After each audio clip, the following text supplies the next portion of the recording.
Señorías, se me ha pedido analizar y comentar una importante sentencia de nuestro Tribunal Constitucional, la dictada en el expediente 00139-2013, proceso de amparo proveniente de San Martín, a raíz de la acción interpuesta con las siglas PE, o con las iniciales PEMM, representado por Rafael Inga Ceballos, un proceso de amparo donde una persona cuestiona una decisión judicial que denegó el pedido que realiza ante el RENIEC para que se produzca o para que se realice un cambio en el sexo consignado en su partida de nacimiento y consiguientemente en el registro y en su documento de identidad, para sustituirlo, el de masculino, por el de femenino. La sentencia en cuestión es dictada el 18 de marzo de 2014 y es un fallo del Tribunal Constitucional donde intervienen 6 magistrados, 4 de los cuales votan declarando infundada la demanda, y los 2 restantes, los magistrados Mesía y Hieto, emiten un voto singular discordante con la mayoría, que más bien se manifiesta porque la sentencia debió ser declarada fundada. ¿Cuáles son los antecedentes más relevantes de este caso? El accionante, que en el proceso se identifica con iniciales, es una persona que refiere que, aunque al nacer fue registrado por razones anatómicas como masculino, ha realizado a lo largo de su vida un desarrollo más propio del sexo femenino, que incluso lo llevó no solo a vivir de determinada manera, sino durante una residencia en España a hacerse una operación, llamémosle entre comillas, de cambio de sexo, que consta acreditada por un expediente médico y con dictámenes respectivos. Y entonces él, en el Perú, solicita que se rectifique el sexo masculino consignado en su partida de nacimiento y en su documento de identidad. Ya anteriormente había realizado un procedimiento judicial de cambio de nombre, sustituyendo su nombre masculino por un nombre femenino que fue inscrito en el margen de la partida de nacimiento en la Municipalidad de Miraflores. Todo ello es presentado por el accionante como sustento para su pedido, reclamando el respeto a su derecho a la identidad, entendiendo que su identidad de género es femenina y que debe ser reconocido como tal, y que el documento y el registro de identificación tiene que hacer constar ello para no ser discriminado y no ser impedido de desarrollarse plenamente. Obtuvo una sentencia judicial favorable en la primera instancia en San Martín, pero la Corte Superior de San Martín denegó este pedido, y es por ello que plantea el recurso de agravio ante el tribunal. ¿Qué dice el voto de mayoría del Tribunal Constitucional que desestima esta demanda? En resumidas cuentas, lo que dice es que, de acuerdo a la legislación peruana, el sexo de la persona, que es un elemento que compone su identidad y que se consigna en la partida de nacimiento al nacer la persona y luego en el registro, en el documento de identidad, el sexo tiene un componente esencialmente anatómico, biológico, cromosomático, y que por lo tanto es en función de ese elemento anatómico, biológico, que se determina el sexo de la persona y se hace constar en la partida y luego en el registro, y que este elemento resulta indisponible por la persona, es decir, que el sexo vendría a ser algo así, llamémosle, originario, natural, asignado en el registro y en la partida al momento de nacer, y que la persona no puede modificarlo, y que tampoco ninguna otra decisión jurisdiccional, más aún porque en el Perú no existe ninguna ley que lo permita, ni que diga, en todo caso, si fuera así, cómo se puede hacer. Hay en la sentencia un conjunto de argumentos, llamémosle así, de invocación al debate científico de la materia, y también a reflexiones jurídicas que llevan al tribunal a decir que en un caso que se vio en el tribunal, un caso importante que es conocido como el caso Karen Mañuca, ya el tribunal había reconocido que el derecho a la identidad puede dar pie y la ley lo permite, a cambiarte de nombre, de tomar del masculino al femenino o viceversa, y que ese cambio de nombre se pueda inscribir en el registro y en el documento respectivo, más no el cambio de sexo, que considera, como digo, indisponible por el titular, inmodificable por alguna decisión jurisdiccional. Refiere que el derecho a la identidad comprende o supone este derecho que tiene una persona, reconocido en el artículo 2, inciso 1 de la Constitución, a ser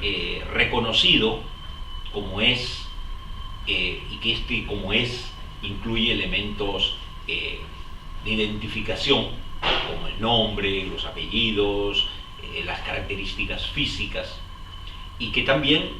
elementos de tipo psicológico, elementos de tipo ideológico, convicciones, pero que para el tema del sexo es un elemento originario, como digo, indisponible y que no varía. Por estas razones, e incluyendo un conjunto de reflexiones que podré retomar más adelante, el tribunal considera que no puede admitirse el cambio de sexo que pide esta persona, porque eso no forma parte del componente disponible del derecho a la identidad, que sí puede cambiarse el nombre, pero hasta allí llegamos, ¿no? Y que además que el tribunal debe tomar en cuenta las consecuencias que pueda tener una decisión de este tipo, porque dice, si nosotros reconociéramos que una persona por su propia voluntad puede cambiarse de sexo, estaríamos abriendo la puerta a otras cosas, por ejemplo, a que pueda luego querer contraer matrimonio, con lo cual sería reconocer el matrimonio homosexual, o que pueda querer adoptar. ¿Y qué pasa con los hechos realizados anteriormente? ¿Y qué pasa si esta persona ha sido casado? O la posibilidad de defraudar o engañar, dice el tribunal en mayoría, a un eventual contrayente de matrimonio, porque esta persona se ha hecho una operación quirúrgica en España. En cambio, los magistrados Eto y Mesía votan en contra y dicen que el tribunal realiza un conjunto de afirmaciones que no son ciertas. Que si bien es cierto en el caso Karen Mañuca, el tribunal señaló un criterio,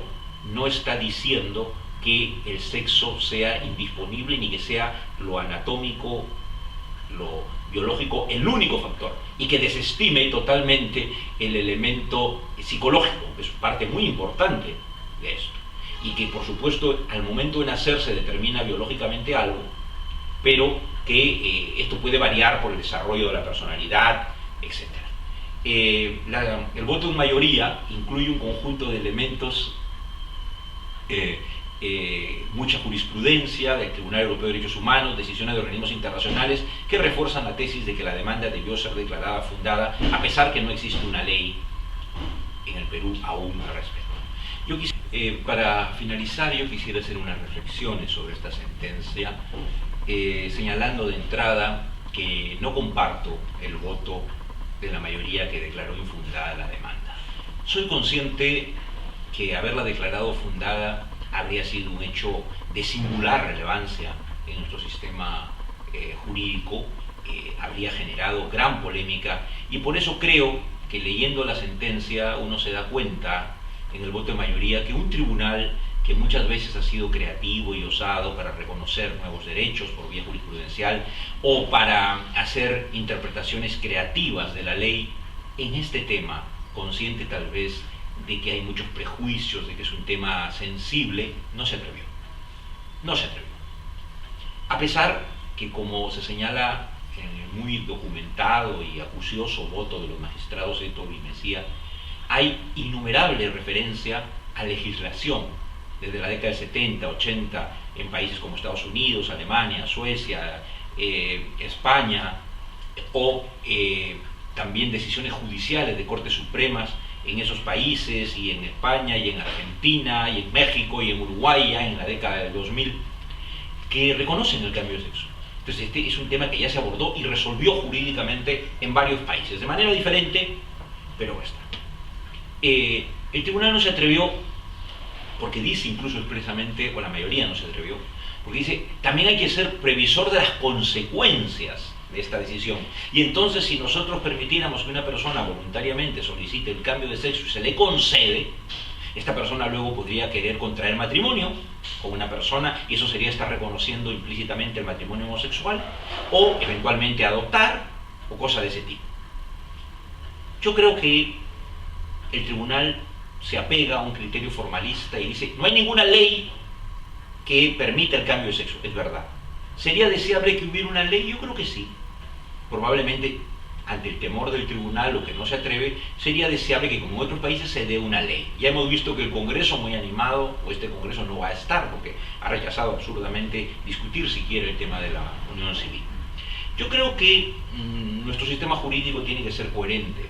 y la sentencia del tribunal que dice que hay que tomar en cuenta la realidad, y dice que la realidad es el sexo anatómico con el que nace la persona y que ello es inamovible e indisponible, es una gran falacia. Es una gran falacia. Nuestro sistema jurídico permite que una persona se cambie con toda libertad de nombre, y que un masculino se ponga nombre femenino o viceversa. Se lo permite, y que haga constar ese cambio en el registro y en la partida. Permite que una persona se haga las intervenciones quirúrgicas que quiera y pueda modificar su fisonomía, no solo por temas de cambio de identidad o de sexo, sino simplemente por cuestión estética o por temas de sexo. Le permite, como es natural dentro de su libre desarrollo de la persona y su orientación de género u orientación sexual, vestir de la manera que cree representa el sexo que siente tener, más allá del sexo biológico anatómico señalado en su documento. Si se permite todo eso, es decir, si le permitimos a una persona que, aunque su documento y su registro dice que es varón, que ahora tenga un nombre de mujer, que vista eventualmente como mujer, que haya modificado su fisonomía agregando elementos femeninos, que pueda hacer tratamientos médicos, hormonales, que incluso pueda hacerse una operación de, entre comillas, cambio de sexo, suena francamente ridículo y cobarde no permitir que esta persona simplemente haga una modificación en el registro, haciendo que ese sexo que se le colocó al nacer, como es obvio, solo por mirar qué tenía o qué no tenía físicamente. Obviamente al recién nacido no le íbamos a preguntar, ni sabíamos cuál iba a ser su desarrollo futuro. Ni siquiera puede decirse que es biológico cromosómico, porque eso simplemente es una apariencia física. Bueno, es ridículo, digo, negarle a esta persona, no solo por el tema de identidad, que es ser reconocido como eres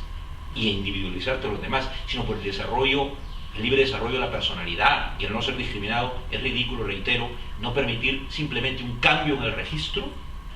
que acredite, que armonice lo que esta persona es y siente, porque el elemento de género y el elemento sexual es también un elemento psicológico. Y la sentencia en mayoría insinúa prácticamente que como esta es una patología, que el transexual padece de una patología, que hay que, en vez de permitirle el cambio de sexo o el registro, debe someterse a un tratamiento psicológico para superar su anomalía. Es decir, ¿qué quiere? ¿Que lo metan en un sanatorio o que lo sometan a terapia psicológica para que, aunque no se sienta varón, sea varón? Eso me parece gravísimo, y eso es lo que denota la sentencia. Sí, hubiera sido una decisión osada, pero yo creo que es tiempo que nuestro derecho armonice la realidad, y un registro no puede ser un obstáculo para el libre desarrollo de la personalidad ni fomentar la discriminación. Sí, hay problemas, por supuesto, pero ya en otras legislaciones lo han resuelto. Hay que decidir, ¿se le exige o no un tratamiento médico previo? ¿Se le exige o no una operación quirúrgica de cambio de la morfología o de la apariencia de los órganos sexuales? Eso en algunas legislaciones sí, en otras no. ¿Qué pasa con los actos anteriores al cambio de sexo? Obviamente conservan plena validez. Hay legislaciones que dicen que el número de su documento de identidad no varía, simplemente cambia la referencia al sexo. Y se puede mantener eso en reserva, los interesados lo podrán saber. Si esta persona se quiere saber, sería legítimo que su pareja sepa al momento de esto que esta persona en determinado momento hizo un cambio de sexo, pero su pareja, no todo el mundo. Entonces yo personalmente creo que hubo la oportunidad para que el tribunal diera una decisión trascendental, valiente, osada, que reconociera el derecho de muchas personas que tienen la posibilidad y la exigencia y el derecho a poder ejercer plenamente, sin discriminaciones y con plena realización, su identidad de género, su orientación sexual. Lamentablemente no fue así, pero creo que esto es un incidente. Cuando de aquí a algunos años esto sea resuelto, porque será resuelto legislativamente, como será reconocida la unión civil. Esta sentencia será señalada históricamente como una que pudo haber hecho el cambio y no se atrevió.